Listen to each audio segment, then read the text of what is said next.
Bonjour, voyons comment dans Fusion 360 fabriquer une pièce de modélisme, d'aéromodélisme à l'aide d'une CNC et à partir d'un fichier DXF. Donc on va insérer un fichier DXF. Je sélectionne la face du bas. J'importe celui-là. Voilà. Donc la seule chose qui m'intéresse, alors OK, oui, pardon, il faut le temps que ça se charge.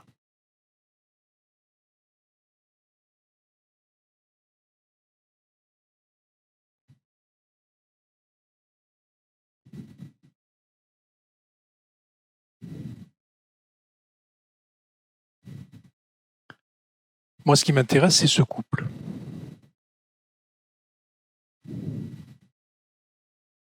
Donc on va tenter d'en faire une esquisse.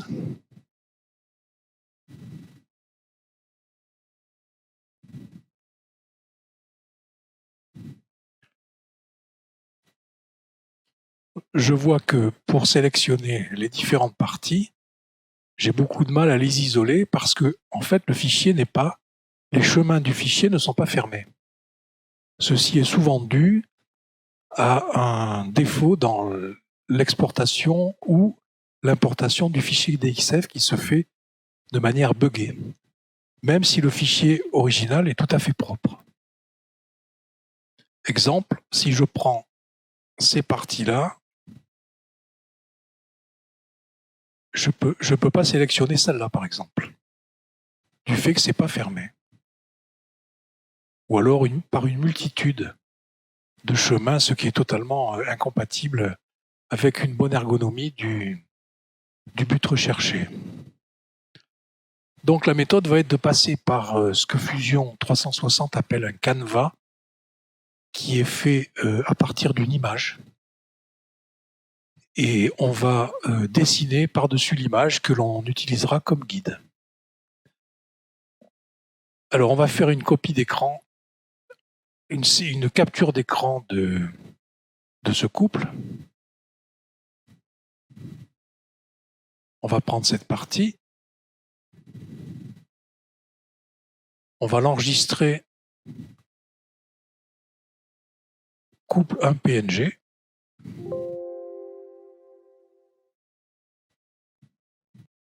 Afin de pouvoir l'importer ultérieurement dans Fusion 360. Donc je peux me débarrasser de ça. Et je vais maintenant insérer un canevas.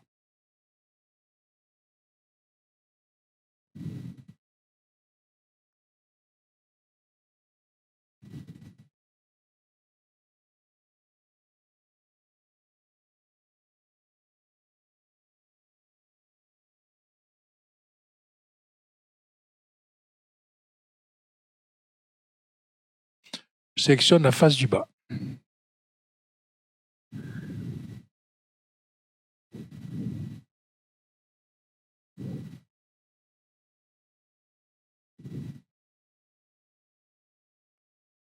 On va faire disparaître les axes d'origine. Donc je vois que mon couple s'est inséré en canevas. Il va donc maintenant falloir le calibrer en dimension.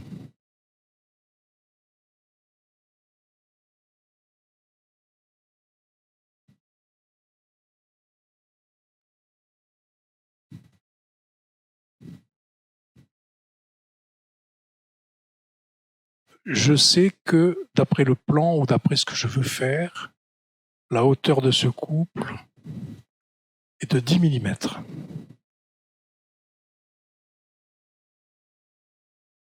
Pardon, 100 mm.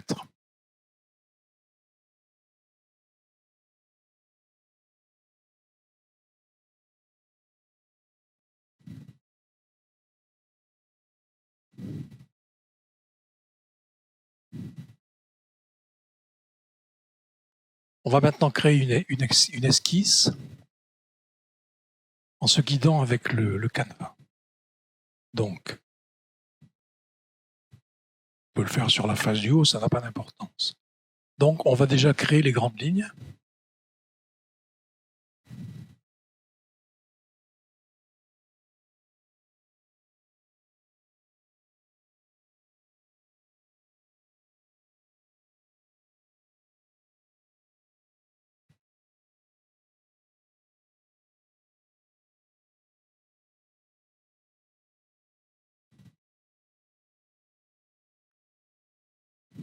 Alors, on n'en fait que la moitié, étant donné qu'on va faire une symétrie. Je vais cacher le canevas pour y voir un peu mieux. Voilà. Donc, cette partie-là, plutôt que de la refaire de l'autre côté, on va le faire par symétrie. Avant cela, il faut tracer une ligne de construction qui va donner un axe de symétrie. Alors, ligne, construction, l'axe de symétrie étant celui-là. Je cache à nouveau le canevas et je vais demander une symétrie gauche-droite de cet ensemble. Alors, on fait comme ça, il nous demande de sélectionner ça. Bon là je l'ai faite, mais ça n'a pas d'importance. On sélectionne l'axe de symétrie qui est celui-là, et à ce moment-là, on voit que ça s'est recréé de l'autre côté. On va enlever les contraintes pour y voir un peu plus clair. On va réafficher le canevas et on va faire pareil pour la partie du haut. Alors pour ça, on va prendre la spline. La spline permet de faire un tracé curviligne.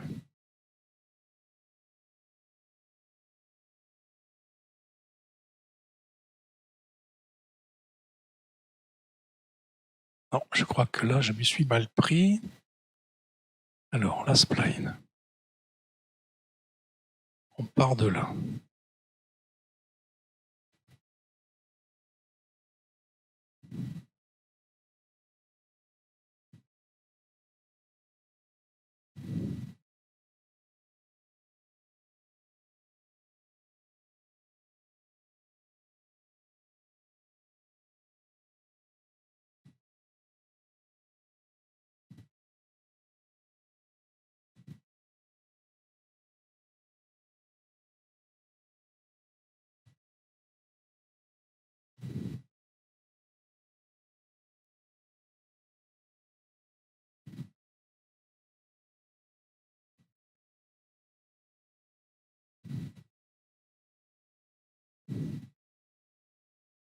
Voilà la spline. Alors, on va enlever les points.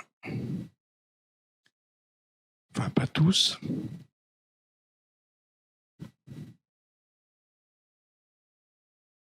Sauf que je l'ai faite en ligne de construction. Donc, il faut la faire en vraie ligne.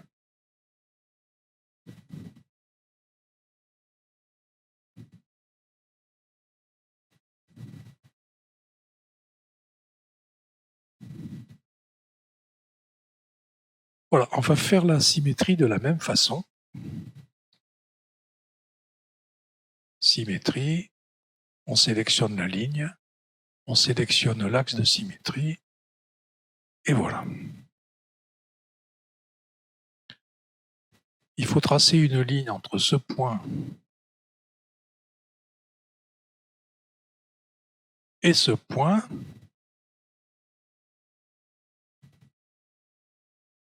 Toujours pareil, qui n'est pas une ligne de construction.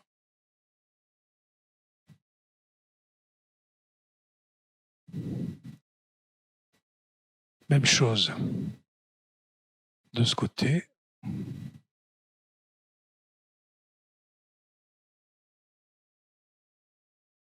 Non, c'est pas tracé là.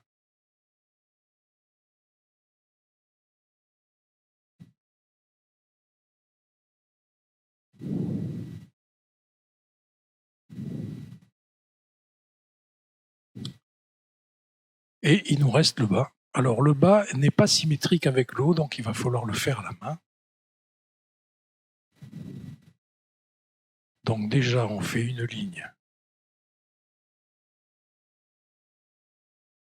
de là à là, et de là à là. Je comprends pas pourquoi ici elle se fait pas.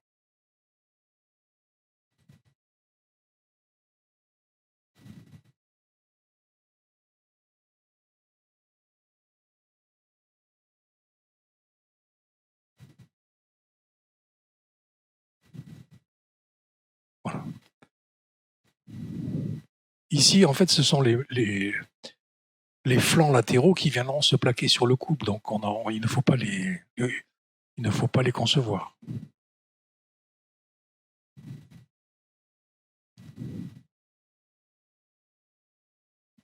Donc on va faire maintenant la ligne bas, enfin la courbe. Alors on reprend la spline. Il faut beaucoup zoomer pour faire ce genre de travail.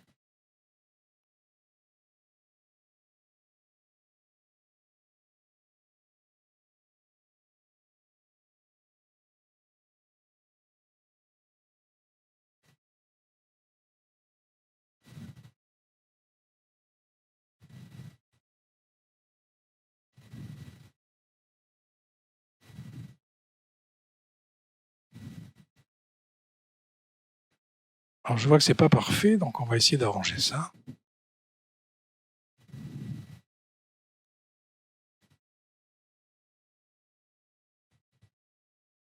Voilà, c'est à peu près correct.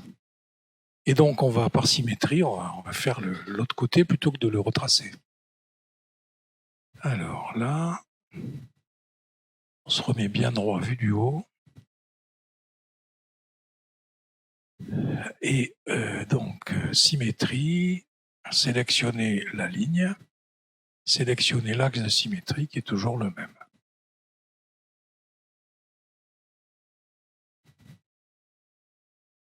Et il semblerait que ça n'ait pas marché.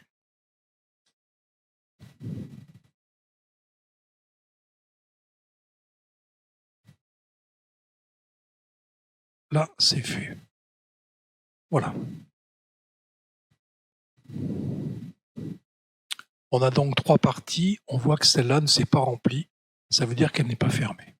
En effet, si je clique sur celle-là, elle est valable, celle-là aussi, et celle-là n'est pas fermée. En général, c'est que des points ne sont pas bien placés. Sans doute ici, voilà. Donc il suffit de tracer une ligne. Voilà. Voilà, ce coup-ci, on y est.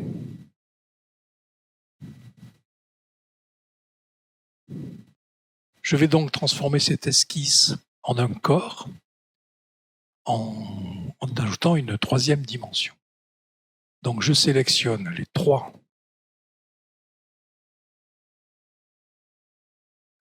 éléments de mon esquisse. Je fais d'abord terminer l'esquisse.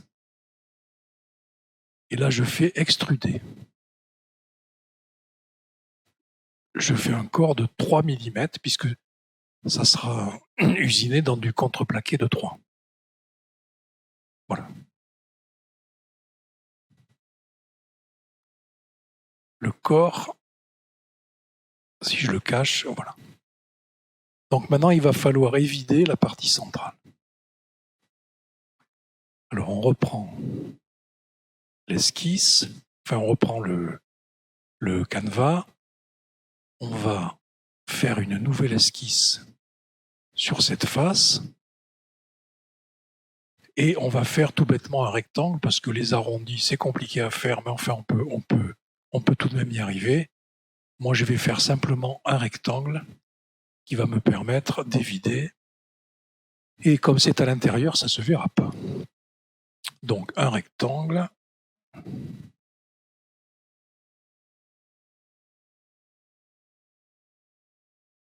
Non, un rectangle comme ça, de là à là.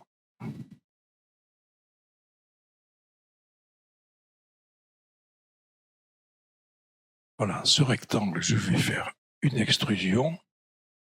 Alors on peut le faire directement sans terminer l'esquisse, hein. Ici, je fais E, et là, vers le bas, je fais couper sur cette distance. Et voilà mon couple réalisé.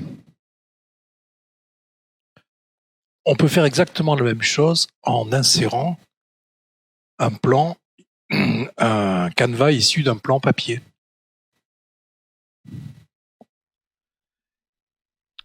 Donc à partir de cette pièce que nous venons de fabriquer, il va falloir maintenant créer un G-code pour pouvoir l'usiner. Donc on va changer de module. Là, on quitte le module de conception pour aller dans le module fabriquer. Avant toute chose, il faut créer une configuration. Alors la nouvelle configuration nous invite à placer l'origine de la pointe de la fraise à cet endroit. Il faut choisir le coin supérieur gauche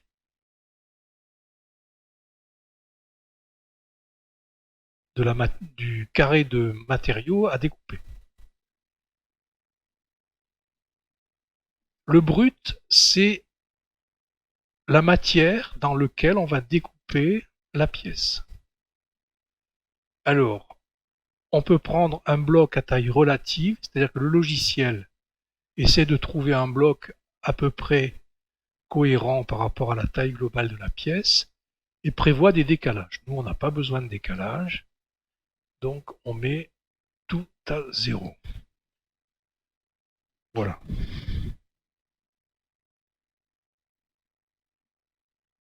C'en est fini de la configuration. Maintenant, il faut créer deux opérations. Une opération de découpe du contour et une opération d'évidement du centre. Alors, il s'agit de fraisage 2D. On va commencer par le contour.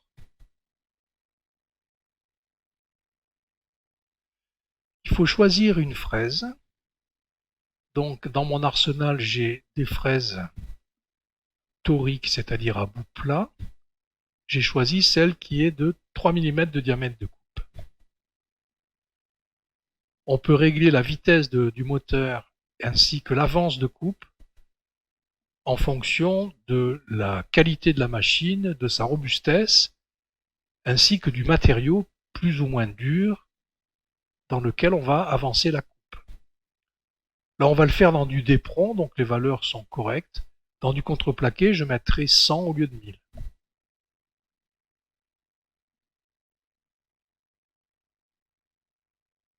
Lorsque la pièce aura été découpée, elle risque d'être facilement éjectable par le mécanisme. Donc je vais rajouter des onglets qui vont me permettre de la tenir. Alors, le logiciel me propose la forme d'objet, la longueur, la hauteur. Ces paramètres me conviennent. J'ajoute ces onglets. J'ai simplement oublié de définir le contour de coupe. Alors, il ne faut pas choisir le haut, sinon la fraise passera en haut sans rien découper. Il faut prendre celui du bas. On voit ici que les petits onglets ont été rajoutés. Il faudra après les sectionner pour libérer la pièce. J'en ai terminé avec l'opération de découpe du contour. La voilà. Donc le logiciel me montre par des lignes bleues la trace du contour avec l'évitement des petits onglets ici. Alors j'ai oublié de vous dire, si j'avais eu besoin de passes multiples,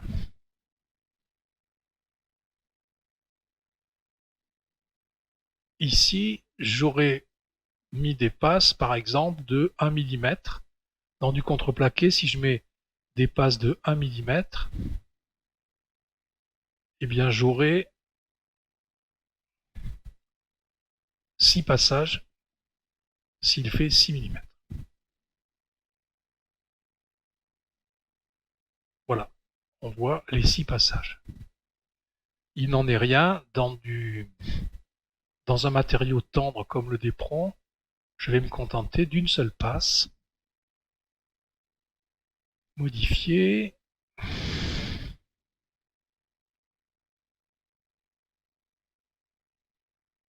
Pas de profondeur multiple. Voilà, donc le logiciel m'indique bien qu'il n'y aura qu'un passage.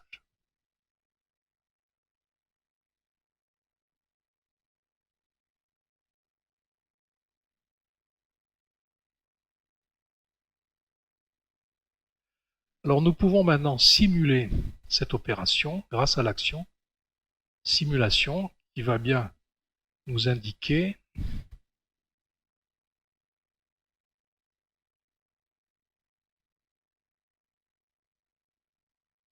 on vérifie qu'il n'y ait pas d'erreur.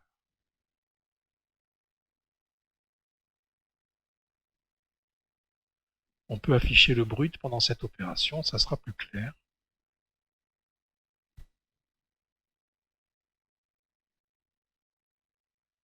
Et on peut définir son opacité.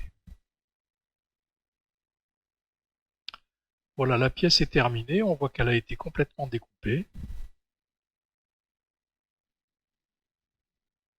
On peut donc quitter la simulation. Maintenant, il va falloir réaliser l'opération de poche. Alors, l'opération de poche, donc c'est une nouvelle opération, fraisage 2D, poche. La poche, c'est ça, donc on va la définir tout de suite. Voilà son contour. Alors on prend la même fraise, elle est restée sélectionnée, les mêmes vitesses et avances de coupe. La géométrie, il s'agit bien de délimiter les contours, toujours pareil, la face du bas. On n'a pas besoin ici de passes multiples, et on n'a pas besoin, alors ça je l'enlève, et on n'a pas besoin d'onglet non plus.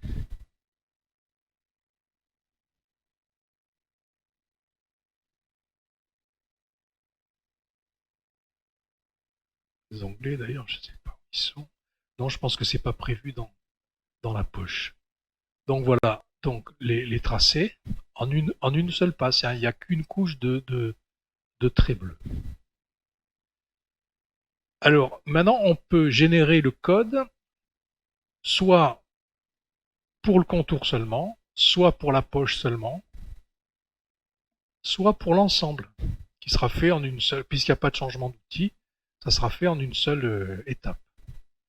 Seulement, il vaut mieux commencer par la poche, car le contour, la pièce contourée sera beaucoup moins stable lorsque la machine, la CNC, évidera le centre. Donc pour ça, il me suffit de passer la poche avant le contour.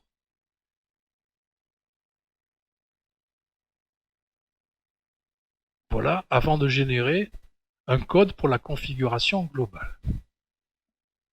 Pour l'élaboration du code, j'appuie là-dessus. J'appelle mon fichier couple.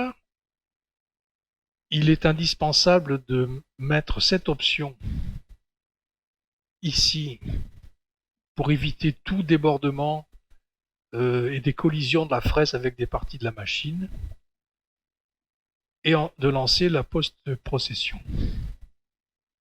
Et voilà donc enfin le code. Alors à ce code, j'ai pour habitude de rajouter 2 lignes, je vais vous montrer pourquoi. Donc je ferme ça, je mets ça en icône, je récupère le code et je l'édite puisque c'est un fichier texte. Je l'édite et ici, M8 c'est le lancement du moteur et G8 c'est le déplacement de la